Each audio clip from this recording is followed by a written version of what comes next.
Captain Slade Cutter represented the final hope for the submarine USS Seahorse in its desperate mission. Nearly 72 hours into a relentless pursuit across the vast expanse of the Pacific Ocean, the vessel was rapidly deteriorating. Its radar systems had failed, the engines were overheating dangerously, and the crew members were operating in a state of near exhaustion, some teetering on the edge of delirium. Throughout this tense period, Cutter refused to rest or give in to fatigue. He meticulously tracked a Japanese convoy, relying solely on his keen hearing and instincts rather than electronic aids. Just months prior, the Seahorse had experienced a string of failures that left the crew embarrassed and disheartened. During that earlier operation, they spent 55 days at sea without registering a single confirmed enemy sinking. The previous captain had been excessively cautious, and as a result, the crew returned home with their confidence shattered. But now, it was Slade Cutter's turn to lead.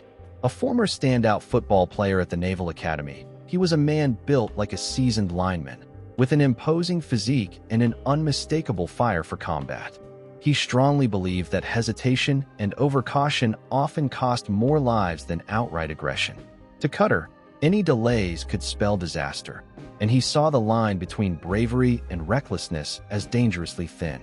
As Japanese escort frigates methodically swept their sonar streams over the dark waters around Seahorse's hull, Cutter relentlessly pushed the vessel toward its breaking point. Deep inside, he had identified a narrow 30-second window, a fleeting moment in which a perfectly timed attack could turn him into a hero or doom them all entirely. Meanwhile, Commander Donald McGregor, who was leading the crew's strategic efforts, had been highly regarded at Mare Island Naval Shipyard.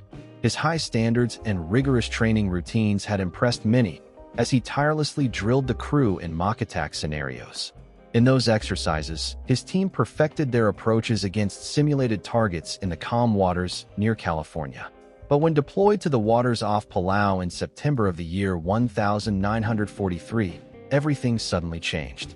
Since setting out from port on the 28th of August, McGregor had repeatedly abandoned attack runs when confronted with real enemy activity. A convoy at Malacca Harbor was abandoned after destroyers detected their approach with radar. Later, they saw a steamer leaving the WWII passage, but when patrol boats appeared, the ship quickly fled. The same meticulous commander who had drilled flawless approaches now found himself frozen in place whenever the piercing sound of Japanese sonar swept across Seahorse's hull. On September the 6th, two troop transports approached at a slow speed, only about 7 knots, too sluggish for McGregor to evade. Seizing the moment, Seahorse launched 4 torpedoes at a large 7,500-ton transport vessel.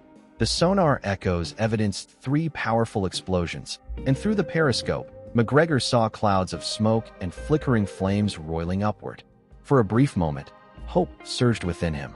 However, Seahorse then faced an onslaught of 35 depth charges over the course of 6 hours. The explosion of the 4th torpedo tube was deafening, and its damage was severe.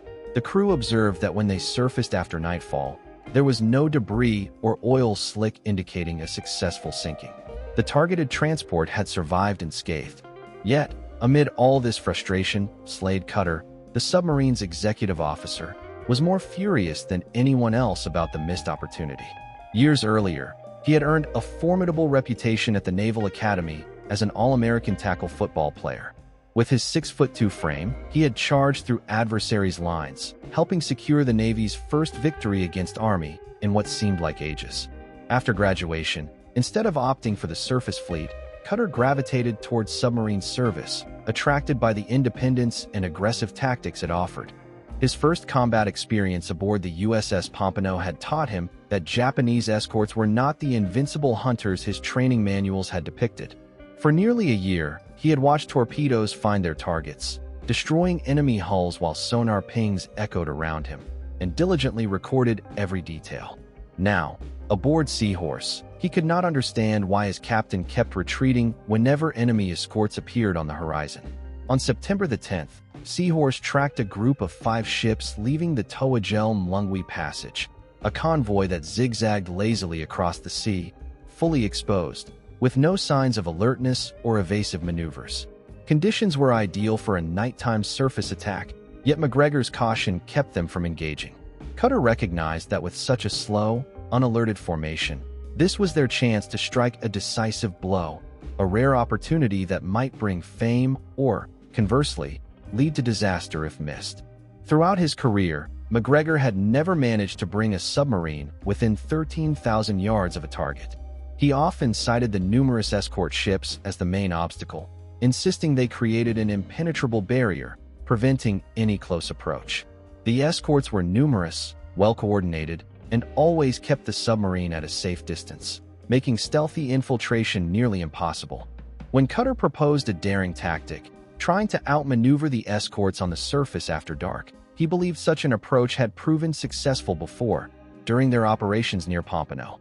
However, McGregor's vehement and furious response echoed throughout the confined spaces of the submarine. He dismissed the suggestion as reckless and dangerous, labeling Cutter as impulsive and overly aggressive, even bordering on insanity, for proposing such an audacious move. The crew, overhearing this heated exchange, understood clearly that the executive officer's judgment was under attack and tensions were mounting. In the end, Cutter, the second in command, was left with no choice but to hold his tongue, resume his duties, and accept the commanding officer's decision without protest. September 14th presented the crew with what might be called a rare opportunity for redemption.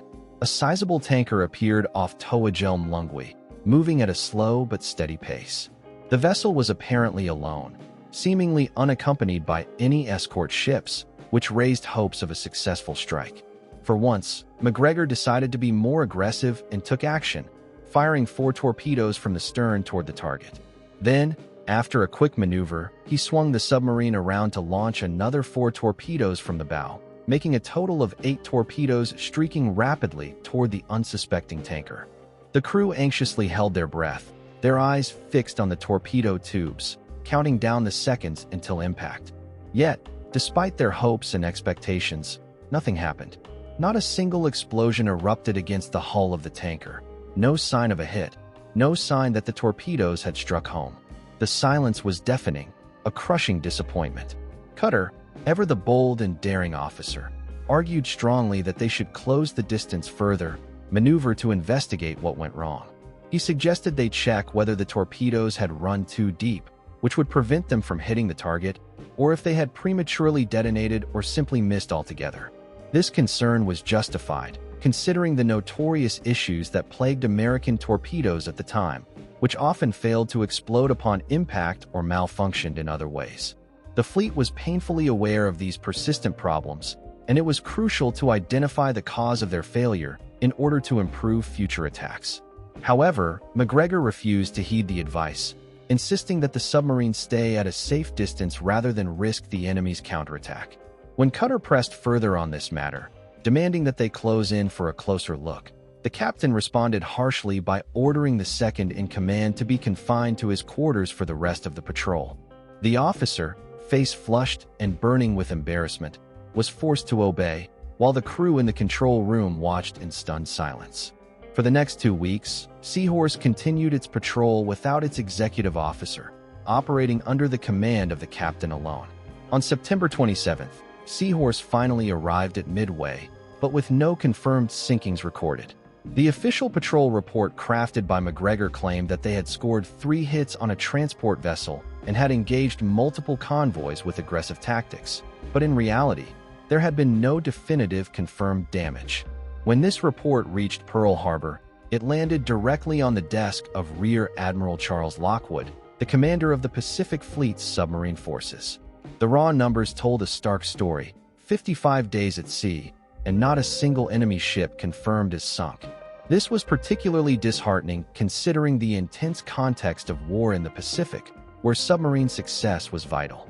Without requesting any additional details from McGregor or conducting a formal inquiry, Lockwood made a swift and decisive judgment. He decided to relieve Commander Donald McGregor of his command of Seahorse and reassigned him to shore duty, effectively ending his active combat patrols. The Navy did not need to search far for McGregor's replacement. Rear Admiral Charles Lockwood, a seasoned officer and former instructor at the Naval Academy where he had once taught seamanship, had personal connections to some of the men he considered for command. Among his former students was a tall, aggressive football player named Slade Cutter, who had demonstrated remarkable determination and daring qualities during the war. As Lockwood read between the lines of McGregor's cautious and somewhat vague patrol report, he suspected he already understood what had gone wrong aboard Seahorse. To confirm his suspicions, he turned to Captain John "Babe" Brown, a veteran officer who had served with Cutter during their time at the Naval Academy and who had closely observed Cutter's fiery spirit and fearless approach to warfare.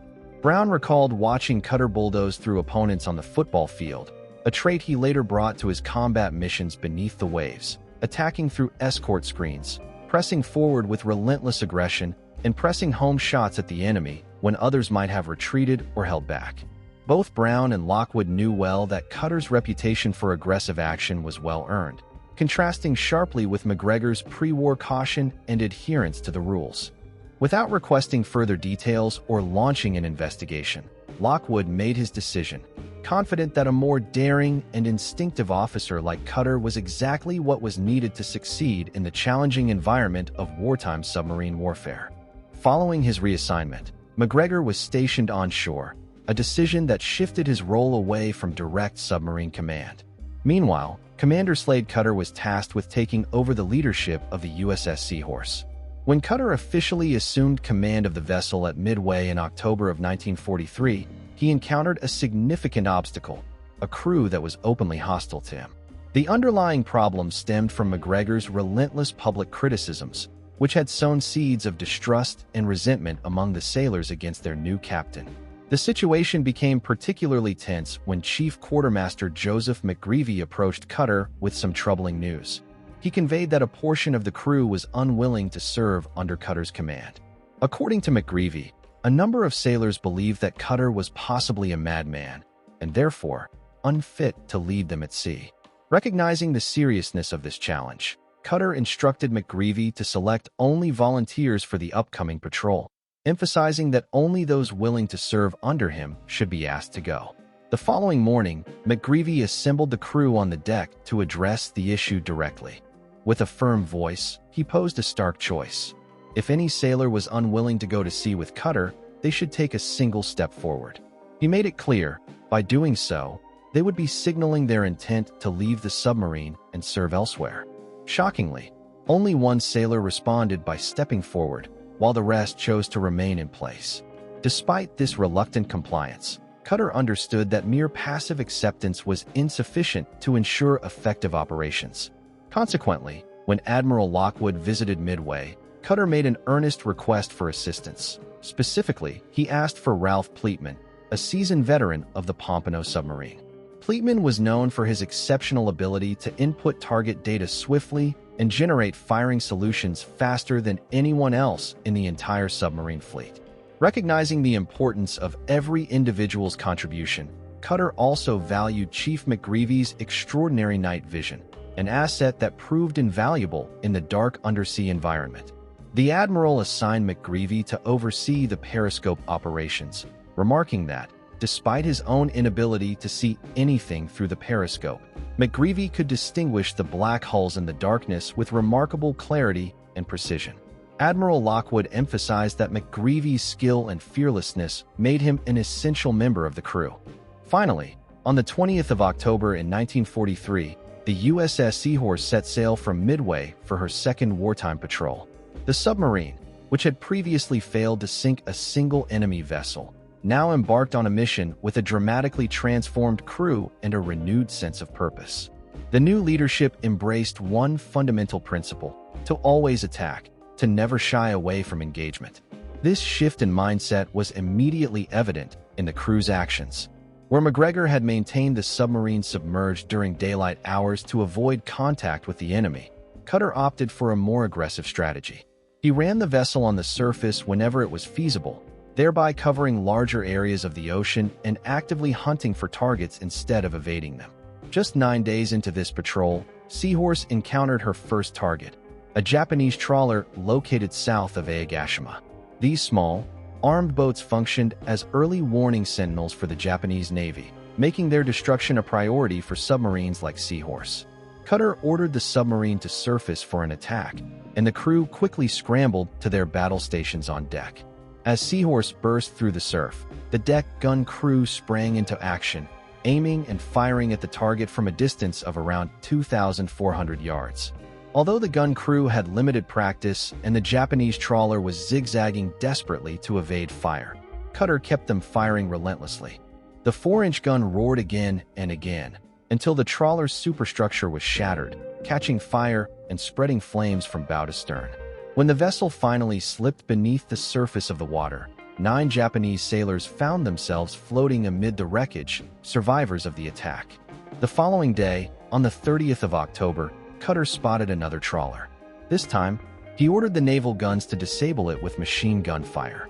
After damaging the vessel sufficiently, Cutter sent a boarding party aboard to seize anything of value or intelligence. The sailors quickly grabbed navigation charts, codebooks, and some fresh fish from the galley before they left the vessel to sink beneath the waves. On the 31st of October, their hunt continued with the destruction of a 3rd trawler. This time, Seahorse's gun crew needed only a few minutes to completely blow off the vessel's bridge, rendering it unusable and effectively ending its role in the enemy's operations. Over a span of only 3 days, Seahorse had eliminated 3 such vessels, a clear indication that Cutter was actively teaching his crew the ruthless art of submarine combat, an art centered around aggressive tactics and relentless attack. By the 1st of November, Seahorse's crew had located a sizable convoy moving south of Kyushu. It comprised no fewer than 17 ships arranged in columns, with multiple escort vessels weaving through the formation to provide protection. Cutter spent the entire night tracking the convoy's movements with meticulous precision, carefully positioning the submarine for a dawn attack.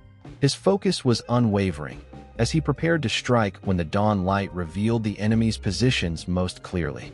At precisely 10 o'clock in the evening, a series of fierce orange flashes illuminated the rear section of the convoy, momentarily casting an eerie glow over the dark waters. Amidst this spectacle, the distant thunder of depth charges echoed across the sea, signaling that another American submarine was actively engaged in the attack. The convoy, sensing imminent danger, began to disperse rapidly as the escort vessels converged swiftly towards the bursts of explosions. In the midst of this chaos, the commanding officer of the submarine saw his chance to strike.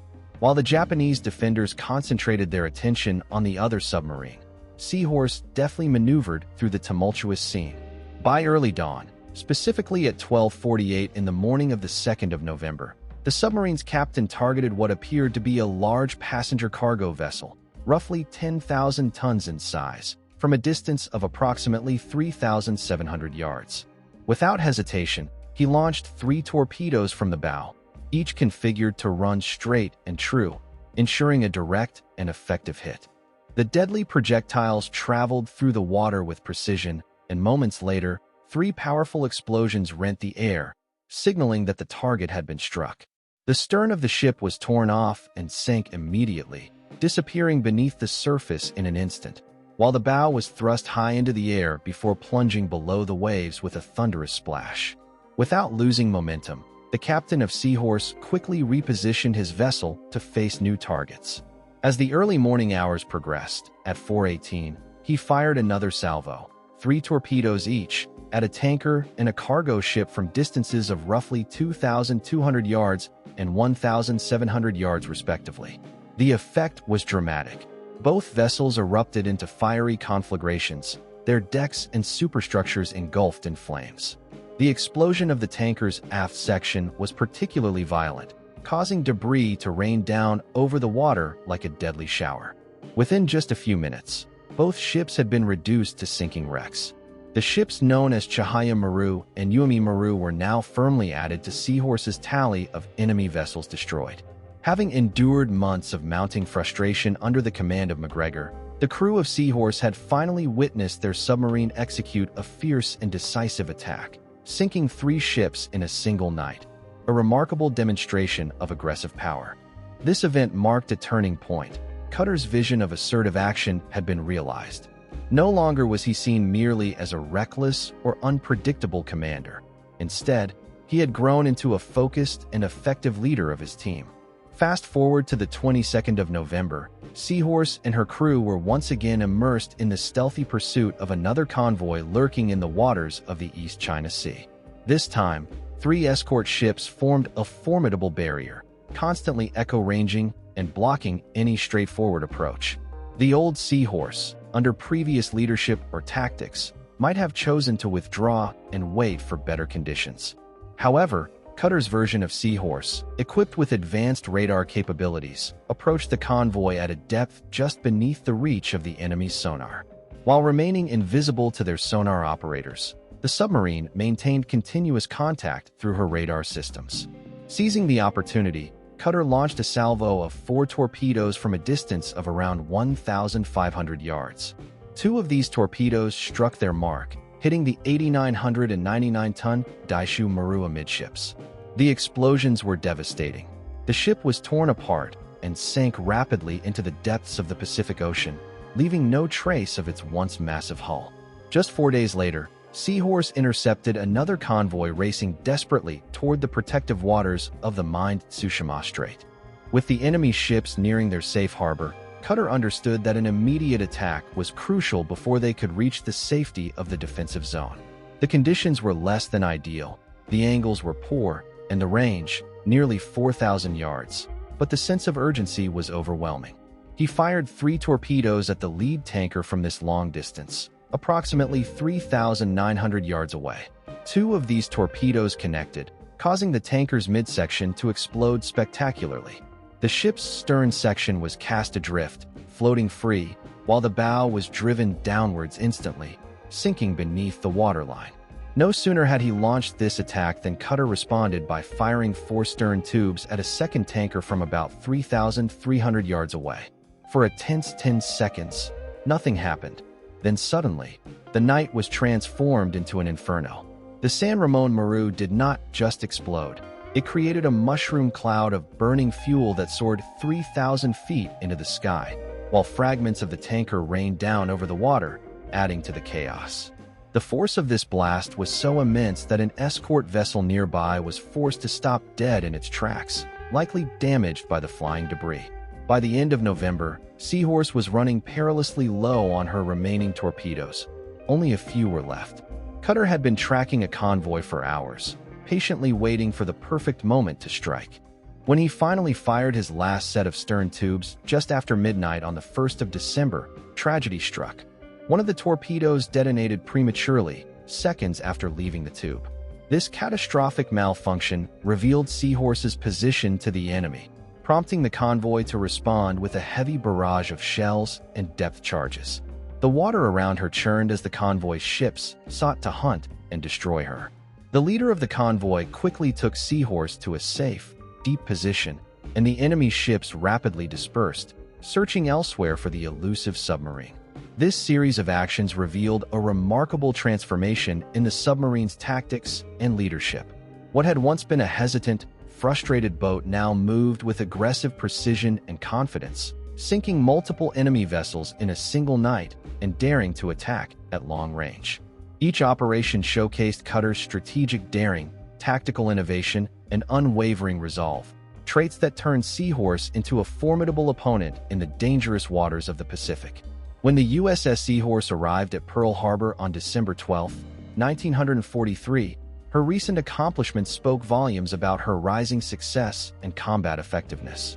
Over the course of just 53 days, this submarine had managed to sink a remarkable total of 4 large merchant cargo ships along with 3 fishing trawlers, demonstrating a significant improvement in her operational record. This was especially notable considering that on her initial patrol, Seahorse had failed to sink any vessels at all. Now, she had completed what could only be described as one of the most victorious and impactful patrols of the entire year, marking a turning point for her crew and commanders alike.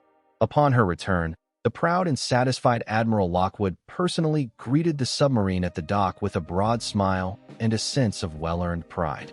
The success of this patrol not only validated the strategic shift of replacing Commander McGregor with Commander Cutter, but also proved that this decision had been a brilliant move.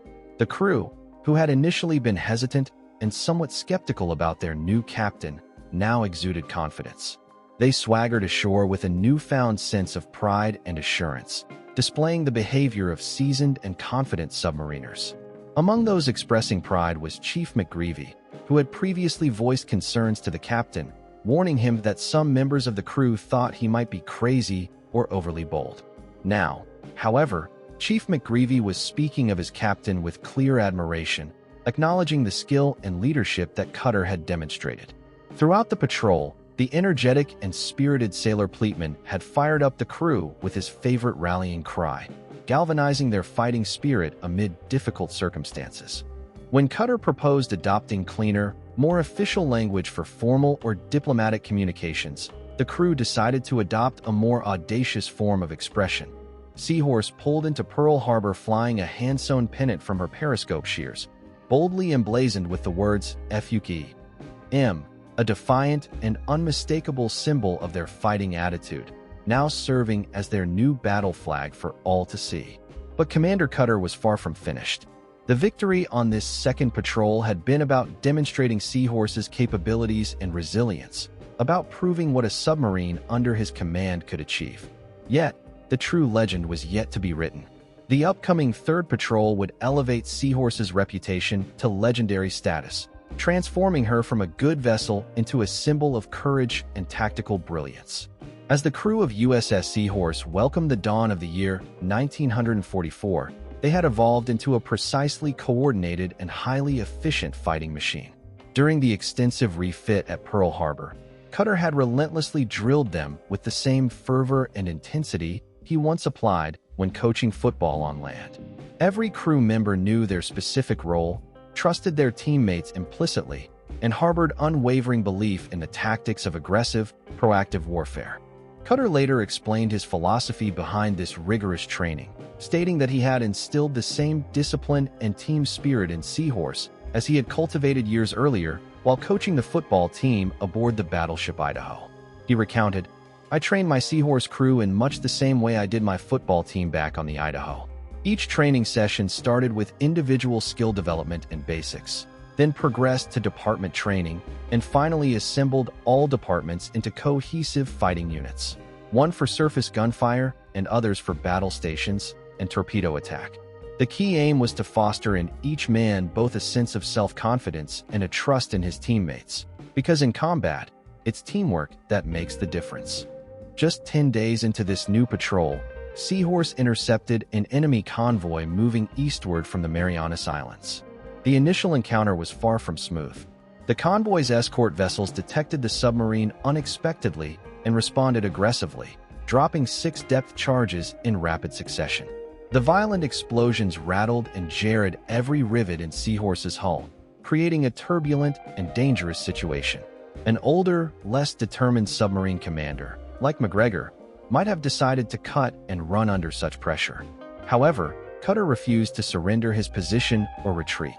Instead, when darkness fell, he surfaced and propelled Seahorse to race ahead of the convoy, positioning herself for a strategic attack. As dawn broke, and with the convoy in sight, Cutter dove again to set up an ambush. When the transport vessel, a 6,500-ton ship called Nico Maru, came within 2,500 yards of Seahorse's position, she fired her 4 torpedoes. Of these, 3 struck true, causing the massive vessel's hull to collapse, effectively splitting her in half, a catastrophic hit that rendered her helpless. The convoy's escorts, futile in their efforts, dropped charges in the hope of destroying the submarine. But Seahorse was already fleeing at full speed, undeterred by the destruction wrought. Further into her patrol, on January 21st, Seahorse encountered 2 heavily laden transport ships, which were traveling from Palau toward Wewak. These vessels were heavily loaded, with cargo stacked so high on their decks that they seemed on the verge of toppling over. Commander Cutter spent the entire afternoon maneuvering to track their movement, carefully observing as the ships zigzagged and dodged with the escorts weaving around them. As night fell, Cutter took advantage of the darkness, surfacing to execute a radar-guided approach. His first attack run, however, did not go as planned. The lead transport zigged unexpectedly at a range of about 2,900 yards, causing the torpedoes to miss their target and underscoring the unpredictability of such engagements. Cutter deftly spun the Seahorse around, positioning her with precision before unleashing a barrage of 3 torpedoes aimed at the larger target, the formidable transport vessel. 2 of these deadly projectiles hit their mark, bringing the mighty Ikoma Maru to a standstill in an instant, halting her movement as if she had been suddenly frozen in time. Only about 20 seconds later, a single torpedo, originally directed at the first target, veered off course and struck the stern of the second transport, the Yasukuni Maru. As the explosions erupted along her hull, both ships began to list and settle into the waters, their decks tilting as they succumbed to the damage. Simultaneously, their accompanying escorts surged into action, unleashing a barrage of depth charges, though these were dispatched blindly, with no precise aim, merely intended to force the attacker into retreat. Without hesitation, Cutter anticipated the final blow, closing the distance to the sinking ships to ensure his shots would be decisive. He fired 2 additional torpedoes at the larger vessel, but both missed the mark entirely. Frustration mounting, he tried again by launching another pair, but these 2 went wide, leaving him with only a limited number of stern tubes remaining. Despite the setbacks, Cutter pressed forward, closing the gap to about 2,250 yards, and finally launched his last pair of torpedoes. Both found their targets with deadly accuracy, triggering a catastrophic explosion that caused the Ikoma Maru to rupture and burst apart into flames, consumed by fire and debris. About 20 minutes later, the Yasukuni Maru was unable to maintain her buoyancy and slipped beneath the surface stern first, vanishing into the depths. Following this intense engagement, Seahorse prowled the approach routes leading into Palau for the subsequent week. Overhead, patrol boats conducted frequent patrols, crisscrossing the area, while Allied aircraft continually droned past, keeping vigilant. Despite this persistent oversight, no new targets worthy of torpedo attack appeared, leaving the submarine largely inactive during this period. On the 27th day of January, Cutter carefully tracked a vessel departing through Malacca Passage. However, he soon called off the pursuit when he recognized the unmistakable red crosses painted on the ship's hull, clear identification as a hospital ship, which was given protections under wartime conventions. The following day, 3 patrol vessels unexpectedly closed in, maneuvering within just 1,500 yards of Seahorse. Their sonar pings directly bounced off the submarine's hull, confirming their proximity. The commander of the patrols held his vessel steady, ceasing movement altogether, and his crew froze at their stations, fully aware of the peril they faced.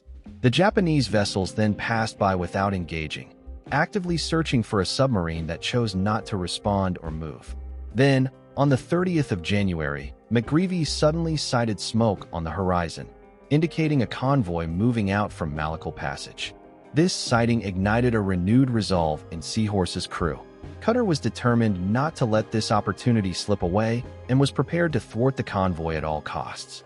Using both the periscope and radar, he meticulously observed the approaching ships, which revealed 3 heavily laden transports tightly encircled by a ring of escort vessels.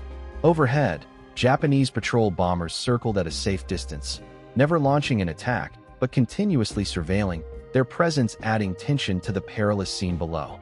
Throughout the long night, Seahorse made multiple attempts, 6 in total, to break through the screen of escorts and strike the convoy.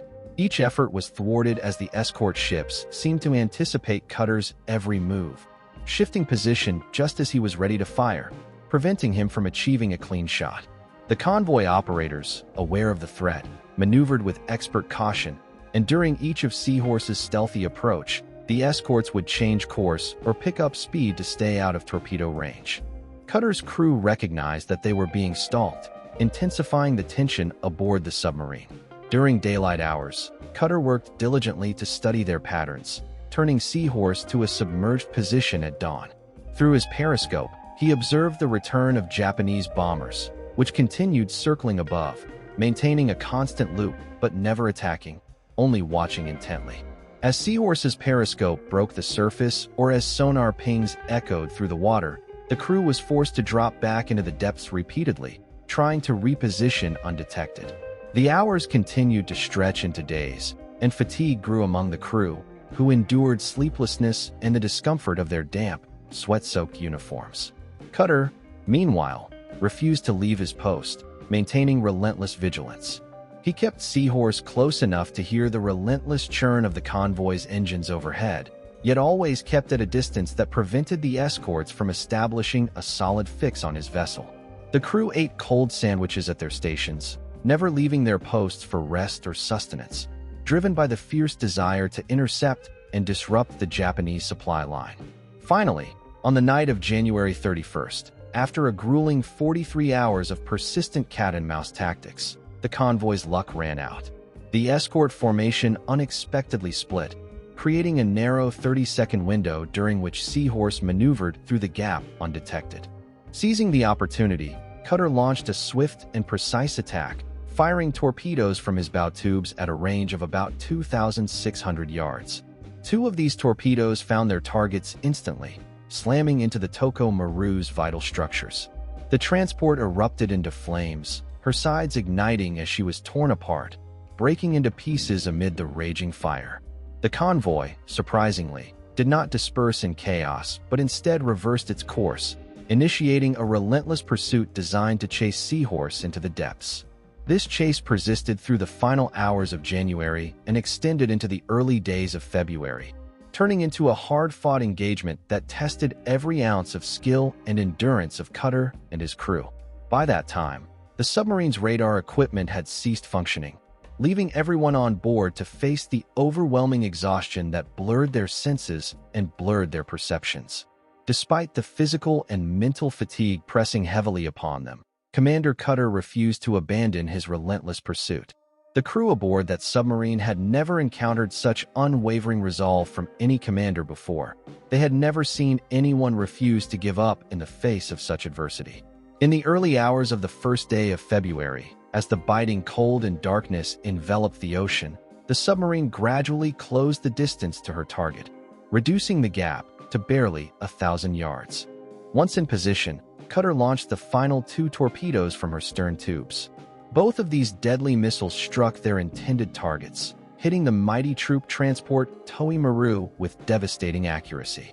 The impact ignited her cargo of ammunition, sparking a chain reaction of explosions that lit up the surrounding waters with a fiery glow visible for miles across the ocean's surface.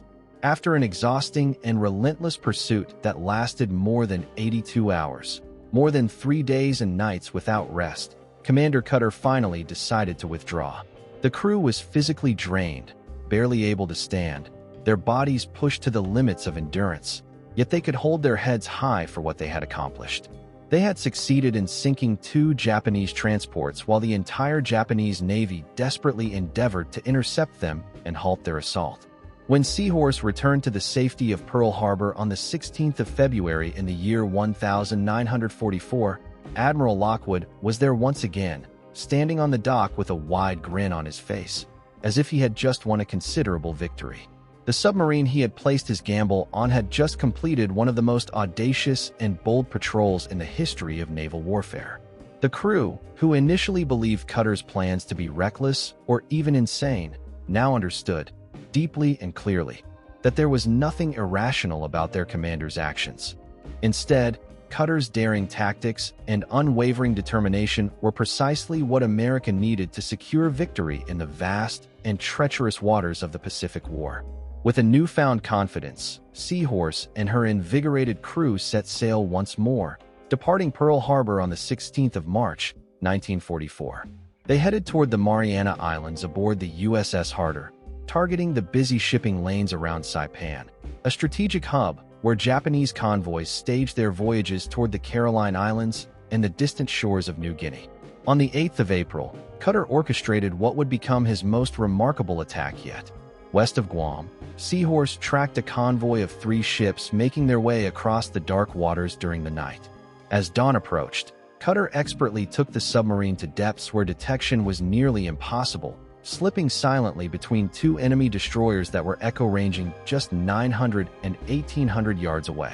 With the escort ships now behind him, Cutter skillfully adjusted his position, navigating through zigzagging movements made by the convoy. From a distance of about 1,200 yards, he launched 3 torpedoes toward the lead transport. Without hesitation, He then immediately swung the submarine around to fire an additional 3 torpedoes at the second ship, a large cargo vessel called Aratama Maru. The attack was devastating. Aratama Maru absorbed 3 hits and exploded with such ferocity that only smoke remained afterward, obliterating what was once a formidable ship. The second transport burst into flames, rapidly consumed by the inferno. Although 28 depth charges were dropped from the surrounding destroyers as Seahorse dove deeper to evade detection, Cutter had already succeeded in ripping apart the convoy's defenses. When Seahorse finally surfaced, she saw Aratama Maru still burning intensely, secondary explosions rippling through her hull, indicating her imminent destruction. The ship would eventually beach itself on the shores of Guam, where it would remain until the following day, at which point it would explode, ending its operational life. On the following afternoon, Cutter faced an even larger and more formidable target, a convoy consisting of 20 transports protected by heavy escort ships. Constantly circling overhead were enemy aircraft, constantly watching and waiting for an opportunity to attack. Seahorse launched 6 torpedoes from her tubes, aiming at one of the transports. However, one of the torpedoes behaved unpredictably. Instead of heading straight toward its target, it circled back erratically and posed a danger to Seahorse herself, passing dangerously close multiple times before veering off into the open sea. Nevertheless, the last 2 torpedoes found their mark, striking the Mimisaka Maru and causing her to list heavily by the stern. The attack was so effective that for the next 12 hours, Japanese destroyers and aircraft launched relentless efforts to locate and destroy Seahorse. But Cutter was elusive, surfacing only to recharge batteries before quickly disappearing beneath the waves again, as radar detected approaching enemy planes. By dawn, the surface was littered with debris from the sinking Mimisaka Maru, a stark reminder that the convoy had been decimated. The waters surrounding the Mariana Islands were now fully alert, on high alert for any signs of enemy activity, signaling a turning point in the battle for control of the Pacific. During their relentless campaigns along the coast, convoys moved cautiously, hugging the shoreline to evade detection, while aircraft constantly patrolled overhead, vigilantly scanning the seas for signs of enemy activity. In response, formidable destroyers orchestrated search patterns throughout the day and night, their crews forever on alert for any hint of a looming threat. On the 20th of April, the USS Cutter made a crucial sighting. She spotted a Japanese submarine surfacing on the ocean surface. Instantly recognizing the danger, the submarine launched 2 torpedoes, creating a thunderous explosion that echoed across the waters. Later, slicks of oil appeared on the surface, evidence of the attack's impact, though whether the enemy vessel had definitively sunk remained uncertain for that moment. Just 1 week afterward, another convoy appeared off the western coast of Saipan, stirring the urgency to act. An escorting warship gained a sonar contact, the telltale ping resonating through the hull, prompting it to surge forward and confront the target swiftly.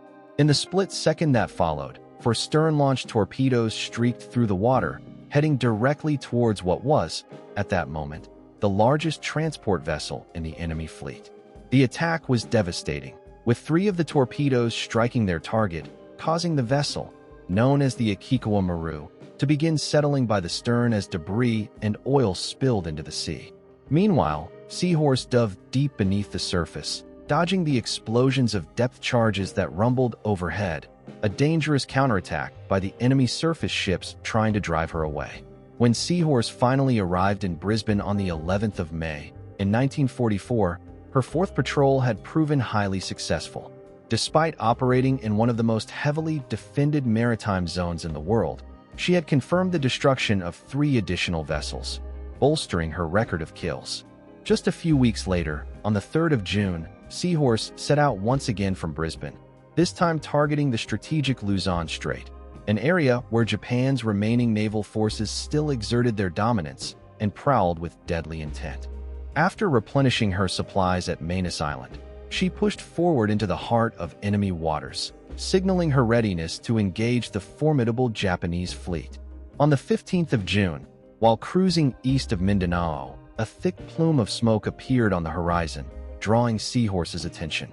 When her binoculars focused on the distant silhouettes, an icy wave of dread overtook the crew, rising from the sea. Towering above the water were the unmistakable pagoda masts of Japanese battleships, towering like ancient stone temples emerging from the depths. Radar scans confirmed the nightmare. The fleet comprised 6 massive warships, among them the colossal Yamato and Musashi. These two were the largest battleships ever constructed, with enough firepower and armor to dominate entire oceans. Accompanying them were heavy cruisers and sleek destroyers, escorting the monstrous fleet through the night. Driven by the desire to seize such a formidable target, Cutter pushed Seahorse to her maximum speed, chasing what any submarine commander would dream of as his ultimate prize, a fleet of formidable battleships.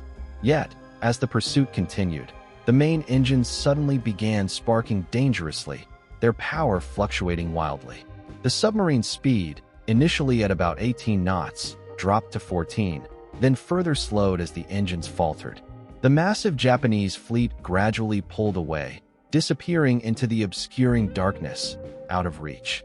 Despite Seahorse's intense efforts to send a detailed contact report amid the heavy jamming and radio interference, her messages struggled to get through. By dawn, the Imperial Navy's pride had vanished over the horizon, leaving only the shadows of their colossal warships against the early morning light. A week later, Seahorse joined forces with another wolf pack, composed of USS Bang and USS Growler, to maximize their offensive strength. On the 27th of June, south of Formosa, the submarine encountered a convoy consisting of 10 ships, a mixture of merchant vessels and escorts, zigzagging nervously through the dark waters, trying to evade detection. Seahorse approached stealthily at periscope depth and launched a pair of torpedoes at a large transport ship. Without hesitation, she swung her aim to another target, launching 4 more torpedoes at a massive tanker position just 950 yards away.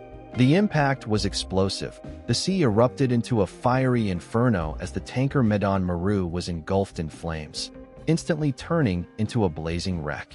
Almost simultaneously, 2 other transports began to list heavily as their cargo shifted and their structures strained under the attack. Although enemy aircraft arrived swiftly to attack and attempt to finish off the damaged vessels, Seahorse managed to retreat before losing more targets. Nevertheless, at least one transport managed to slip beneath the waves while the submarine was withdrawing from the scene. The night of the 3rd of July marked Seahorse's most daring and aggressive attack yet. While floating southeast of Hong Kong under a bright, full moon casting shimmering reflections on the water, her crew tracked a convoy moving cautiously through the illuminated sea. The ship's silhouettes were beautifully outlined against the silver glow, a perfect target for a determined submarine. Despite issues with her radar equipment and aggressive enemy escorts, the officer in command descended into the depths and meticulously closed the distance. At a startlingly close range of just over 595 yards, Cutter launched 2 stern torpedoes into a large transport ship. The explosions rattled the submarine's hull with such force that the very plates trembled and creaked. Without pausing to reassess, Seahorse swung around and fired 6 torpedoes from her forward tubes into another transport vessel nearby. Remarkably, 3 of these torpedoes struck their target, adding to the barrage of destruction. The patrols, the daring maneuvers, and the precision attacks stood as testament to the relentless resolve of her crew, who pressed forward in their quest to weaken the enemy's maritime strength at every turn. In the midst of relentless chaos, the American escort ships unleashed a barrage of depth charges, pounding the submarine Seahorse with fierce, deafening explosions that spat plumes of water and concrete dust into the air. These pounding waves of underwater bombs continued unabated for hours, shaking the very hull of the vessel and testing the resilience of her crew. Yet, despite the relentless onslaught, Commander Cutter remained remarkably composed and resilient. Displaying exceptional skill and calm under pressure, he managed to evade the increasingly aggressive attacks by slipping quietly away from the danger zone, avoiding destruction weathered by many of his peers. When Seahorse finally reappeared at a shallower depth, periscope level, the picture had changed drastically. One of the enemy transports that had been in the area had completely vanished as if it had evaporated, leaving behind only a ghostly silence and a sense of loss. Meanwhile, another ship was engulfed in flames, engulfed by the inferno of torpedoes and bombs, and sank swiftly into the depths. As the hours passed, Seahorse's tally of sank enemy vessels grew by 3 additional ships: the Gyoyu Maru, the Nito Maru, and the Kyoto Maru No. 28. By the time Seahorse reached her home port of Pearl Harbor on the 19th of July in the year of 1944, she had fulfilled what would be recognized as her 5th and final patrol under the command of Captain Slade Cutter.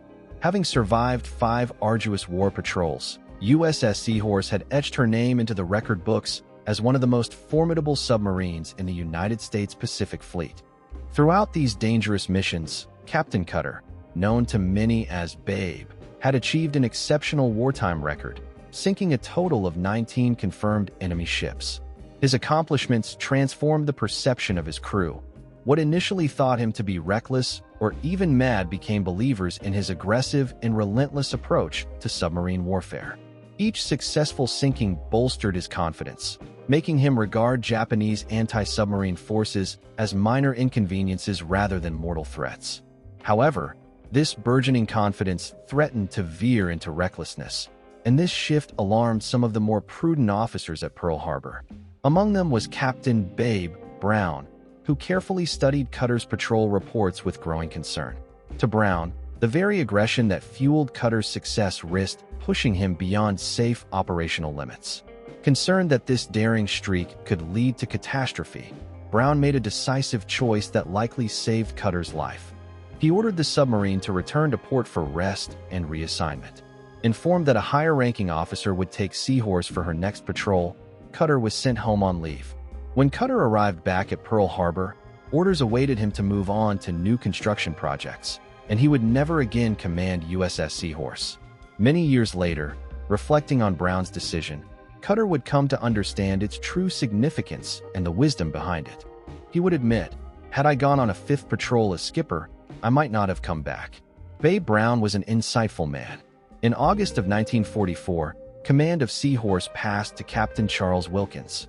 The contrast between the two leaders was stark. Where Cutter was bold, aggressive, and instinctively attack-minded, Wilkins, marked by steady calculation and prudent decision-making, brought a more balanced approach, one still aggressive enough to carry out attacks, but wise enough to prioritize survival. The transition was marked by a quiet start. Seahorse's routine patrols under Wilkins' command seemed unusually subdued, almost too tranquil for a crew used to Cutter's relentless pursuit of targets. One day, as the submarine's lookout spotted a faint periscope at around 1,500 yards, Wilkins instinctively took evasive action, yet chose not to pursue the contact. In the past, the Seahorse's old version would have immediately engaged, hunting relentlessly. Near Formosa, when local patrol craft appeared with active sonar signals, Wilkins made the decision to slip away rather than risk detection, exhibiting caution that contrasted sharply with Cutter's daring tactics. Nevertheless, it was on the 6th of October that Seahorse's true prowess was demonstrated once again. After USS Whale had torpedoed the tanker Akane Maru, Seahorse encountered a Japanese frigate actively picking up survivors from the waters. Wilkins quietly crept closer, patiently waiting for the right moment. For 2 hours, he used the frigate's own sonar pings as a navigational guide, closing in slowly, until he arrived at a distance of just over 680 yards. From there, 6 torpedoes streaked silently through the water, finding their targets. The Kaiboken 21 was ripped in half, its sections breaking apart violently as depth charges detonated around them, sealing the fate of the vessel. When Seahorse returned to Pearl Harbor on the 1st of November in the year of 1944, her 6th patrol had yielded just a single confirmed sinking. While respectable, this record paled in comparison to the glory days of her earlier operations under Cutter's command. The crew's morale and confidence endured, but the gap in success was noticeable. The following year, on the 9th of March, Lieutenant Commander Harry Greer assumed command of Seahorse for her 7th patrol. The waters around the East China Sea had become intensely hostile, with desperate Japanese anti-submarine forces patrolling with renewed vigor and improved tactics. By early April, as Seahorse journeyed through the treacherous Tsushima Strait, the crew could hear the unmistakable hum and ping of sonar signals growing louder and more persistent. 2 escort ships, closing in rapidly, bore down on her with no room to escape. The countermeasures became increasingly tense, each ping a reminder of the peril. At this critical moment, Seahorse's crew braced themselves for the fight, knowing that survival depended on the skill, calmness, and resilience of their commander and team as they faced the relentless and dangerous hunt of the enemy forces.